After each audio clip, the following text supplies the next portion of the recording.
Subscribe करें हमारे YouTube channel साधना gold को और पाएं वीडियोस सबसे पहले। बेल आइकन दबाना ना भूलें।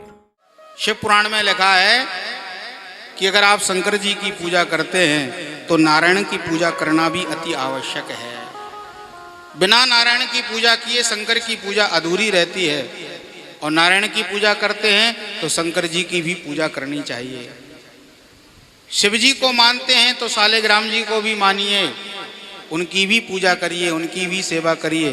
और सालिग्राम जी को मानते हैं तो शिव जी की भी पूजा करिए, क्योंकि इनमें परस्पर अनन्यता है। इतनी अनन्यता है कि शंकर जी तो नारायण का भजन करते हैं। शंकर जी जो मंत्र जपते हैं ना, वो नारायण का मंत्र है। इसलिए भागवत में लिखा है शंकर जी कौन है? शंकर जी हैं वैष्णव। भागवत में लिखा है वैष्णवानाम यथा शंभु। वैष्णव किसे कहते हैं? वैष्णव उसे कहते हैं जो विष्णु का भक्त होता है। विष्णु के भक्त को वैष्णव कहा जाता है। तो शंकर जी के बारे में लिखा गया है कि शंकर जी से बड़ा वैष्णव इस दुनिया में कोई दूसरा नहीं। विष्णु के सबसे सर्वश्रेष्ठ अगर भक्त कोई है तो शंकर जी हैं।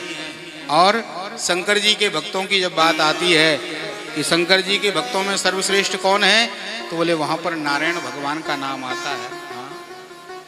नारायण भगवान का नियम था, एक बार अर्चन कर रहे थे तो नारायण भगवान का नियम था नित्य प्रति 1 सहस्त्र नील कमलों से शंकर जी की पूजा करते थे। एक दिन की बात, 999 नील कमल तो मिल गए, पर 1 कमल कम पड़ गया। अब नारायण भगवान ने मन में सोचा 1 कमल कम पड़ रहा है और मेरा नियम है 1000 कमलों से मैं शंकर जी की अर्चना करता हूँ। बहुत ढूंढा पर कहीं पर भी नील कमल नहीं मिला, क्या करें? तो नारायण भगवान ने मन में विचार किया, लोग कहते हैं मेरे भी नेत्र कमल हैं, कमल नयन मुझे कहते हैं, और वर्ण है मेरा नीला,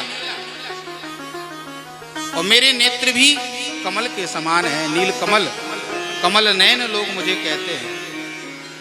तो 1 कमल कम पड़ रहा था, तो नारायण भगवान ने क्या किया?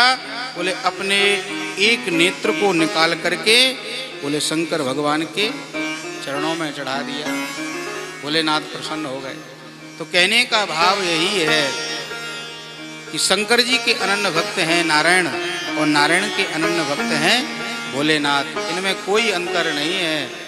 चाहे शंकर कहो चाहे नारायण कहो, बात एक ही है। इसलिए कभी भी इनमें भेद नहीं करना चाहिए।